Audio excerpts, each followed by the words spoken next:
नमस्कार, आप देख रहे हैं न्यूज़ वन इंडिया। मैं हूं आपके साथ अनन्या बेदी और इस वक्त की बड़ी खबर आपको लखनऊ से दिखा रहे हैं। कांग्रेस महासचिव प्रियंका गांधी का संबोधन। कार्यकर्ताओं को प्रियंका ने संबोधित किया। संगठन फिर से मजबूत बने, प्रियंका गांधी की तरफ से कहा गया। एकजुट होकर काम करना होगा। हर संघर्ष में कांग्रेसी आगे आ रहे हैं। जनता के साथ कार्यकर्ता खड़े रहें। जनता के मुद्दों के साथ कांग्रेसी प्रियंका जनता की भावना से जुड़िए, नए लोगों को संगठन में जोड़िए, ये प्रियंका गांधी की तरफ से कहा गया।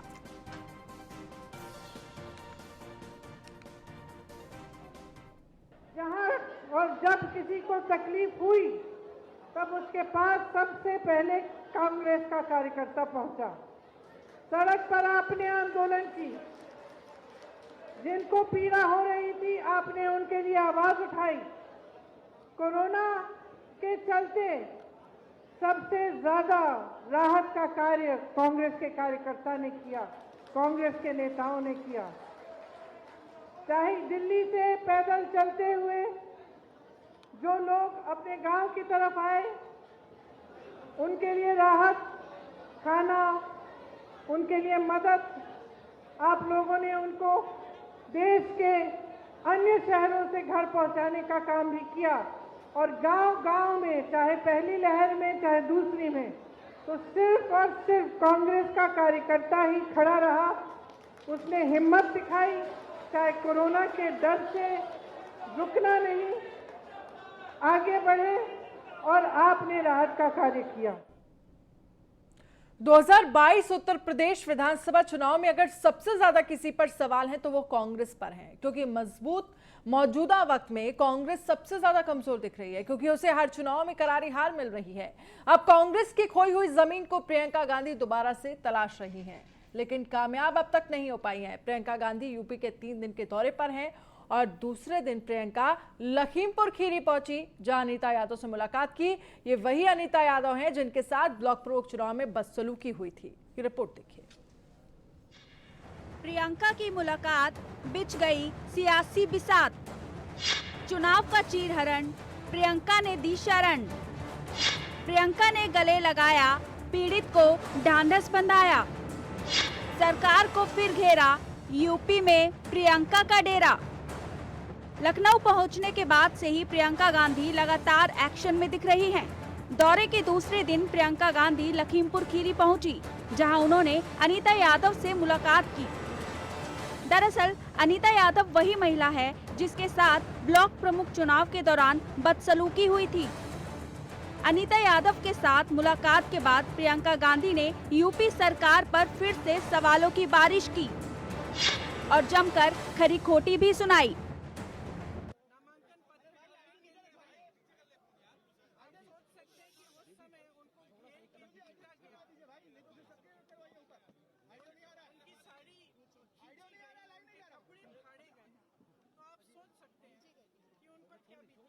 उनके साथ उनका छोटा सा बच्चा भी गया, एक 19 साल का लड़का भी है जो अनीता जी के साथ था, उनका पूरा परिवार था और उनके साथ इतना इस तरह से अत्याचार हुआ है।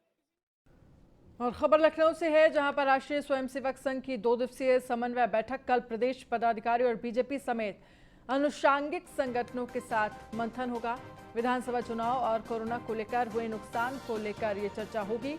कानपुर रोड सीएमएस स्कूल में होगी बैठक। संघ के सरकारवा दात्रात्रेय होसबोले बैठक में रहेंगे मौजूद। बैठक में संघ के पूर्वांचल और पश्चिम के क्षेत्रीय प्रचारक इसमें शामिल होंगे। बीजेपी आरएसएस की ये बैठक होगी।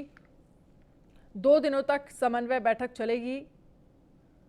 तो क्या कुछ बड़ी इस बैठक में होगी? लखनऊ के सीएमएस स्कूल में ये बैठक होगी। तो बीजेपी आरएसएस की ये बड़ी बैठक है। दात्तात्रेय होसबोले की अध्यक्षता में ये बैठक होगी। तो बीएल संतोष और मुख्यमंत्री योगी इस बैठक में मौजूद रहेंगे और वहीं डिप्टी सीएम केशव प्रसाद मौर्य भी रहेंगे इसमें मौजूद।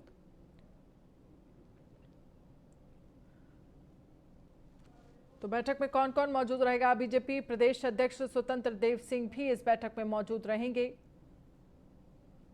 संघ के पूर्वांचल पश्चिम क्षेत्र के प्रचारक इस बैठक में मौजूद होंगे। संघ के प्रदेश पदाधिकारी भी बैठक में मौजूद रहेंगे।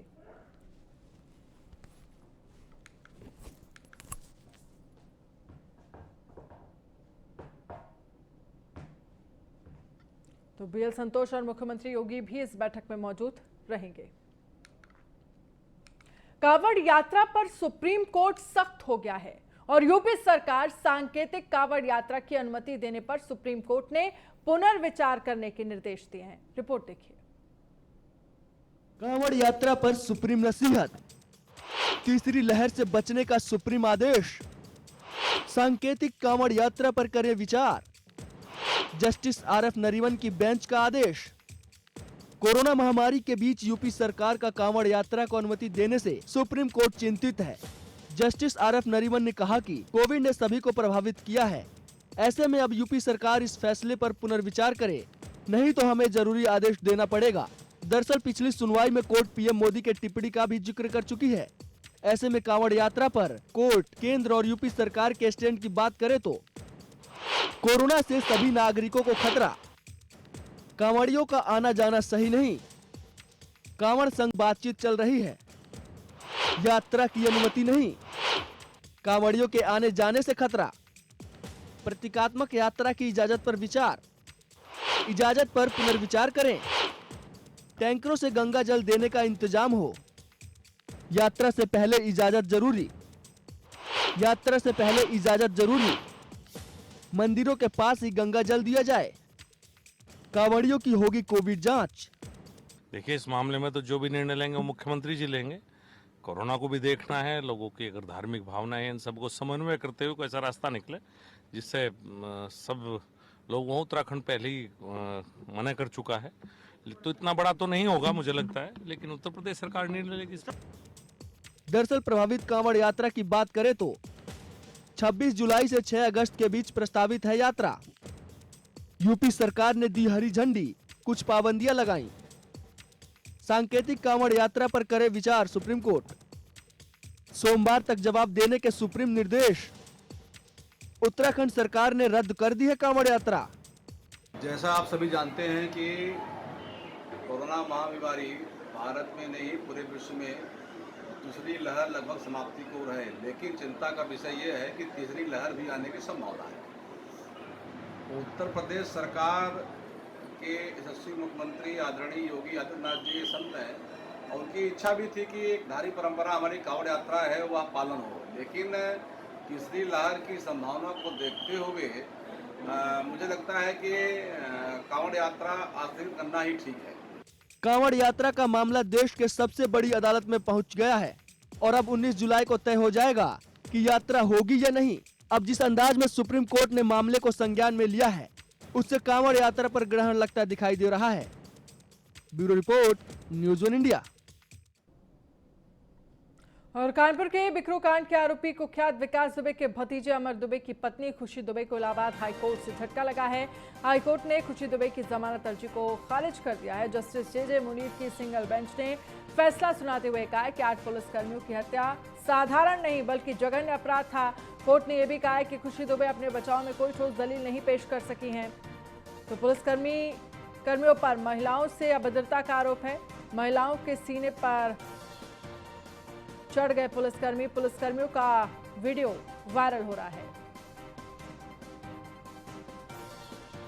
तो इस पूरे मामले पर बड़े अधिकारी कुछ भी बोलने के लिए तैयार नहीं हैं। भोगनीपुर थाना क्षेत्र के दुर्गादासपुर का ये पूरा मामला है। खाकी की मर्यादा तार तार हुई है। कानपुर देहात की तस्वीरें, बिना महिला कांस्टेबल के दबिश देने पहुंची पुलिस।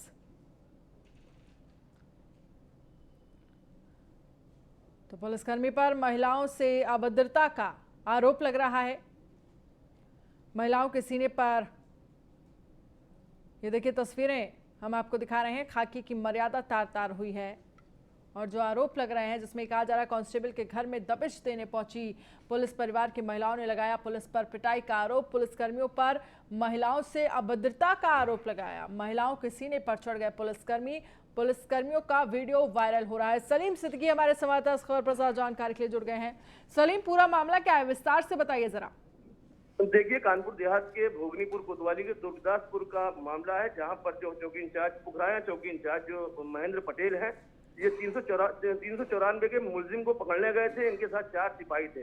इस दरमियान इन्होंने थोड़ा मतभेद हो गया। एक शिवम, गांव का शिवम नाम का युवक था, उसको घर की निशानदेही के लिए अपनी गाड़ी में बिठा लिया। लिहाजा शिवम के घर वाले ये समझे कि शिवम को पुलिस ने गिरफ्तार पकड़ लिया है और थाने ले जा रहे हैं। इस बात को लेकर शिवम के घर वाले आक्रोशित हो गए, उन्होंने पुलिस पर हमला कर दिया।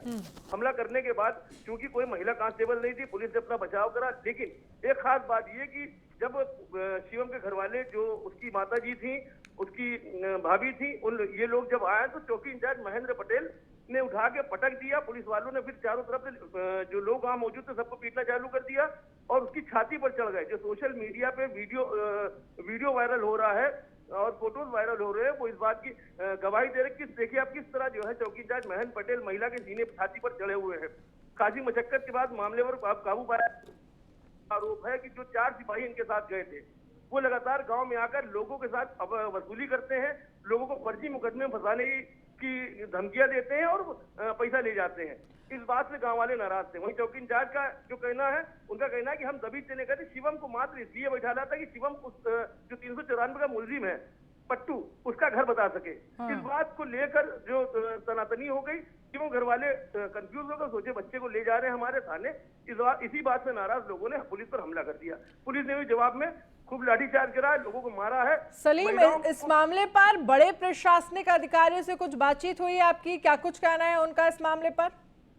देखिए, इस संदर्भ में लगातार हम प्रयास कर रहे हैं कि जो पुलिस अधीक्षक कानपुर देहात है केशव कुमार चौधरी, उनका कोई बयान सामने आए या फिर वो फोन उठाना बंद कर दिए उन्होंने, और जो एडिशनल एसपी हैं वो भी फोन नहीं उठा रहे। तो साफ है कि पुलिस इस बाबत कुछ बोलने को तैयार नहीं है और पुलिस पूरे मामले को दबाना चाह रही है। जी चलिए सलीम, बहुत बहुत शुक्रिया इस तमाम जानकारी के लिए। के बिकरू कांड के आरोपी कुख्यात विकास दुबे के भतीजे अमर दुबे की पत्नी खुशी दुबे को इलाहाबाद हाईकोर्ट से झटका लगाया। हाईकोर्ट ने खुशी दुबे की जमानत अर्जी को खारिज कर दिया है। जस्टिस जे मुनीर की सिंगल बेंच ने फैसला सुनाते हुए कहा है कि 8 पुलिसकर्मियों की हत्या साधारण नहीं है बल्कि जघन्य अपराध था। कोर्ट ने यह भी कहा है कि खुशी दुबे अपने बचाव में कोई ठोस दलील नहीं पेश कर सकी हैं। अदालत ने कहा है कि बिकरू कांड की घटना समाज की अंतरात्मा को झकझोर देने वाली है। खुशी को जमानत देना कानून में विश्वास रखने वालों को हिलाकर रख देने जैसा कदम होगा।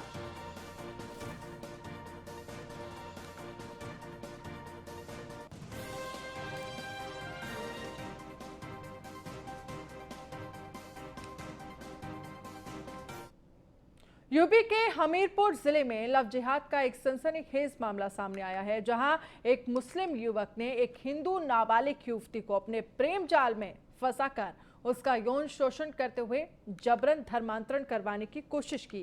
क्या है पूरा मामला, इस रिपोर्ट में देखिए।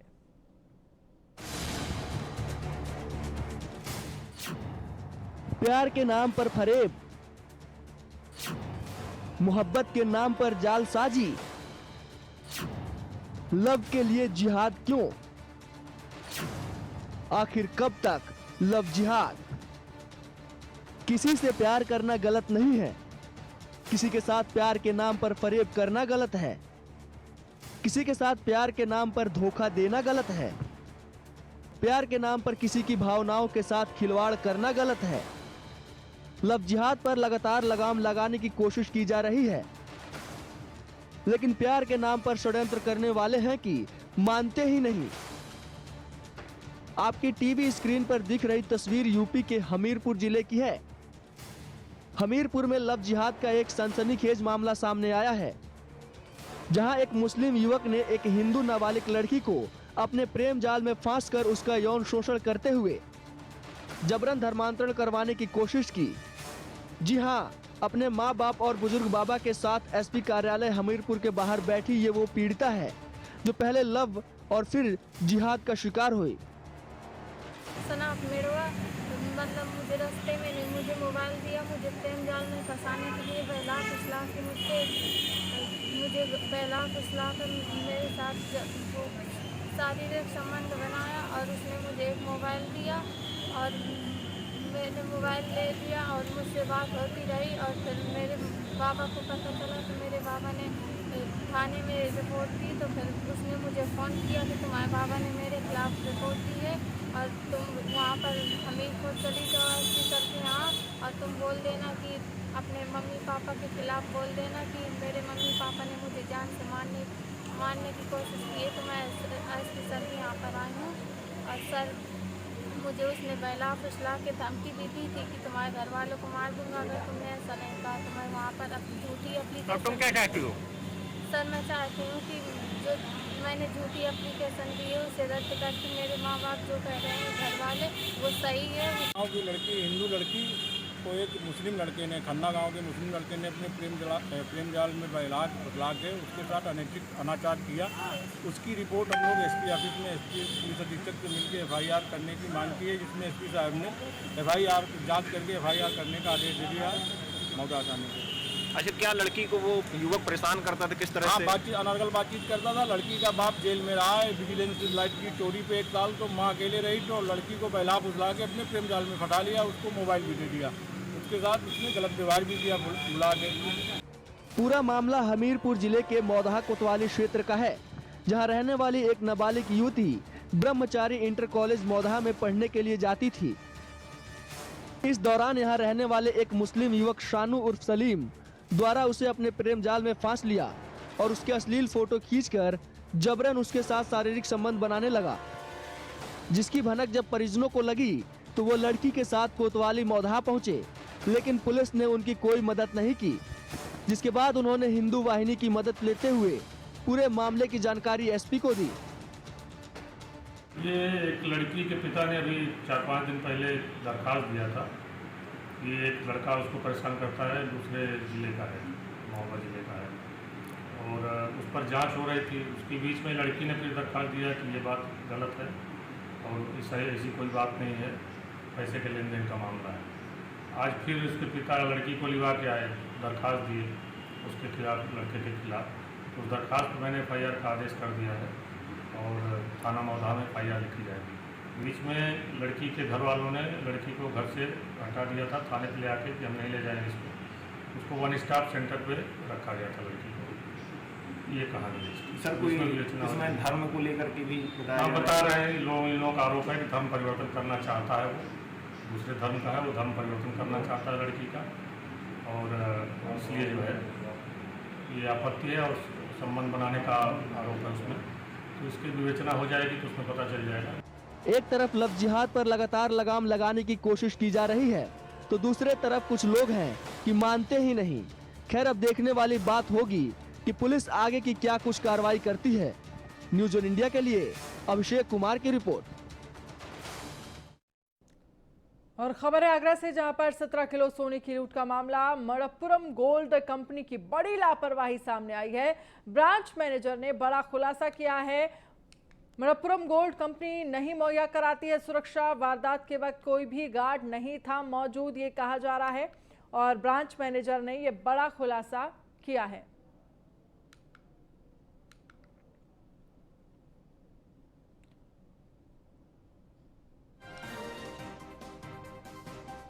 तो 17 किलो सोने की लूट का ही मामला सामने आया है आगरा से। मणप्पुरम गोल्ड कंपनी की बड़ी लापरवाही सामने आई है। ब्रांच मैनेजर ने ये बड़ा खुलासा किया है। कौन कौन से नाम बताइए? मेरा नाम विजय है, मेरे ब्रांच मैनेजर हूँ। मुझसे जो नीचे बात करता है वो, उसका नाम है सोनू शर्मा, असिस्टेंट है। 2 मेरी स्टाफ है। क्या नाम है? एक का नाम है रंजीत, एक का नाम है। अच्छा, कैसे एंट्री करी इन लोगों ने ये बताओ। चलो आप शांत रहो। नकाबपोश में थे, चेहरा पहचान वो तुमसे अच्छा, मतलब मास्क काला रंग का था सभी पे। सभी किसी नहीं बोल सकता सर, लेकिन जो फर्स्ट टाइम एंट्री हुई थी, टाइम पता कैसे आया था? फर्स्ट टाइम रेड साइड में था, जींस पहनी हुई थी, ब्लैक चश्मा और मास्क लगाया हुआ था। अच्छा, आपके यहाँ पे गार्ड रहता है कि नहीं? कोई नहीं है सर हमारे यहाँ। गार्ड कहाँ चले गए फिर? अवेलेबल नहीं है, कंपनी देती है। और बुलेटिन में फिलहाल इतना ही। आप बने रहिए न्यूज़ 1 इंडिया के साथ। नमस्कार।